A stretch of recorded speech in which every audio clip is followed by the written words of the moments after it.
Private कर दी हैं। उसका रीज़न ये है कि यूट्यूब ने मेरे चैनल को डिमोनेटाइज कर दिया है। অফ হয়ে গেছে। আমার এই রিসেন্টলি মনিটাইজেশন অন হয়েছিল, তো আবার ডিমনিটাইজ হয়ে গেছে ইউলো dollar. Hi guys, welcome back to my channel.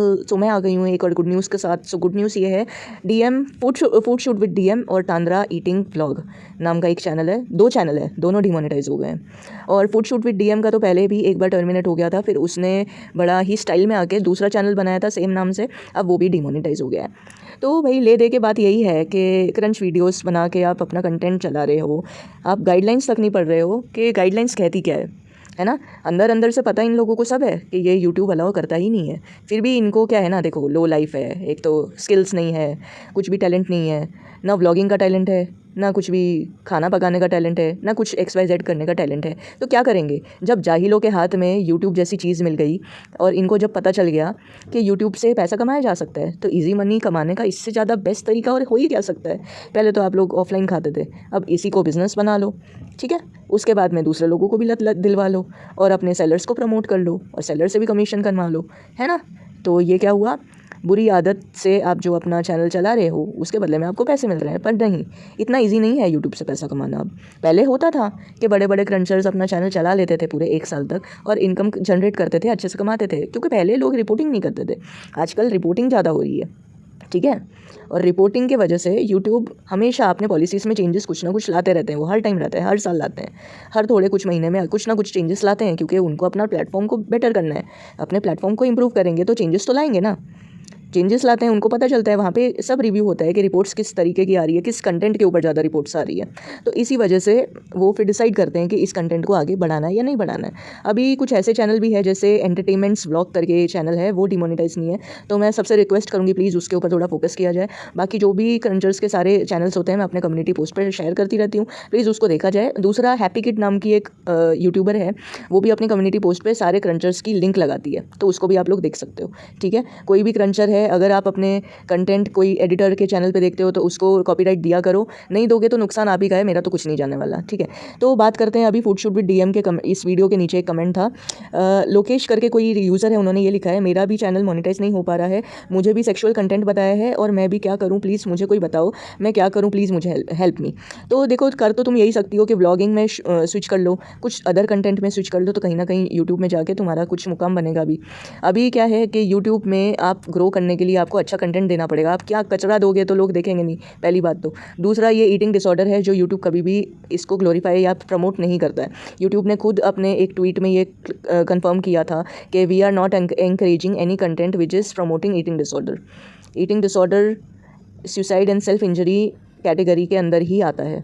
और फेसबुक, इंस्टाग्राम और बाकी प्लेटफॉर्म्स में तो ईटिंग डिसऑर्डर नाम का अलग से एक कैटेगरी है, सेपरेट कैटेगरी है, क्योंकि उन प्लेटफॉर्म्स को पता है कि यहाँ कैसे तरीके के पोस्ट होते हैं वीडियोस।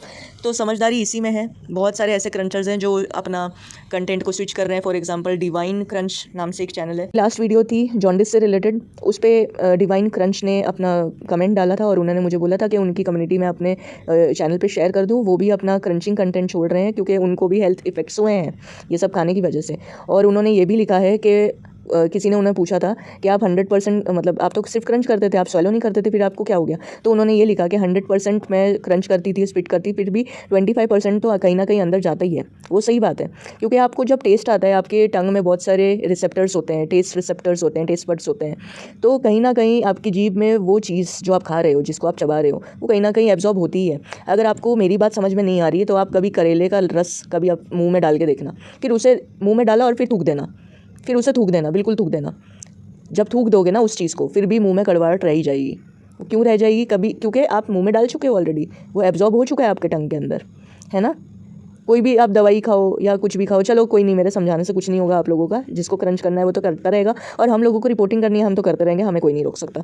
दूसरा कमेंट पढ़ती हूँ। डी ढाका ने भी बताया था कि सेक्सुअल के लिए डिमोनेटाइज इसलिए हुआ क्योंकि आप लोग थंबनेल में स्लेट बार या क्ले पॉट क्रंच मतलब फ़ोटो ना, ये लोग मुंह के पास डालते हैं फ़ोटो, मुंह में दबा के क्रंच आइटम, स्लेट आइटम को पकड़ के मुंह में दबा के फ़ोटो खींचते हैं, तो उसको ये लोग ये समझते हैं कि इसको यूट्यूब सेक्सुअल कैटेगरी में समझता है और इस वजह से सेक्सुअल एंड न्यूडिटी वाला इनको एरर शो होता है। बिल्कुल भी ऐसी कोई भी बात नहीं है। हम लोग हमारी पूरी रिपोर्टिंग हिस्ट्री लगाते हैं, हमेशा से हमने ये बताया कि हम किस कैटेगरी में इन लोगों को रिपोर्ट करते हैं। लेकिन क्या है ना, जाहिल बुद्धि, मोटा दिमाग, इनको समझ में आने नहीं वाला।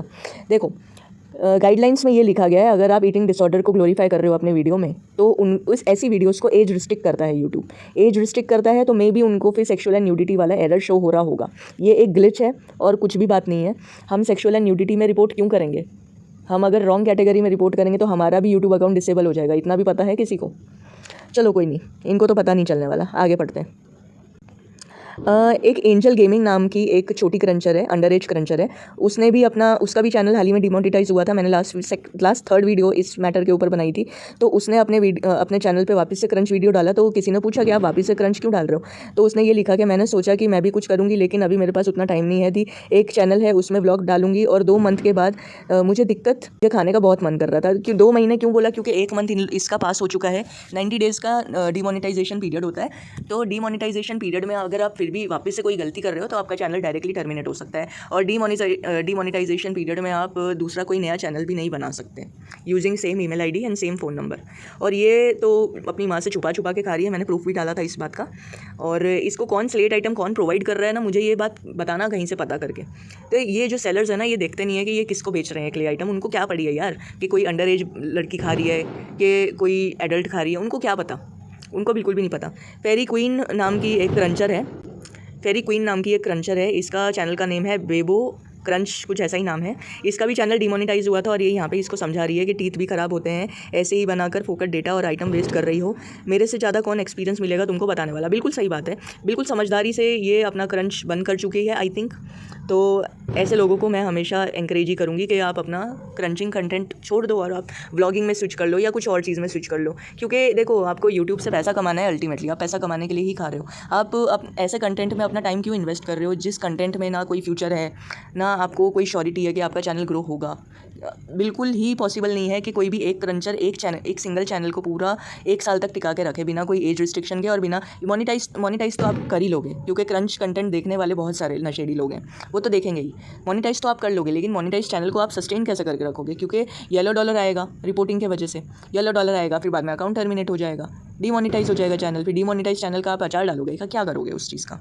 क्या करूँ, ज़्यादा मन करता है तो खा लेती हूँ। मैं इस उम्मीद में भी नहीं हूँ कि मेरा चैनल मोनेटाइज होगा। बिल्कुल भी नहीं होगा मोनेटाइज, होना ही नहीं चाहिए। तुम तो अपनी माँ से छुपा के खा रही हो। ये सोचो ज़रा, एक क्रंच ASMR नाम की भी एक चैनल, कोई बच्ची है जो छोटी एज की है, वो खा रही है। वो अपनी माँ से छुपा के खा रही है। और इन दोनों का जो आइडल है ना, आइडल क्रंचर, ये दोनों ना ढाका के पीछे दीवाने हैं। ढाका को फॉलो करते हैं, ढाका जैसा करेगी वैसा। और हर कोई ना ढाका किससे सजेशन मांगने का सुझाव देता रहता है। भाई ढाका क्या करेगी? ढाके के तो तीनों के 3 चैनल खुद ही डिमोनेटाइज पड़े हैं।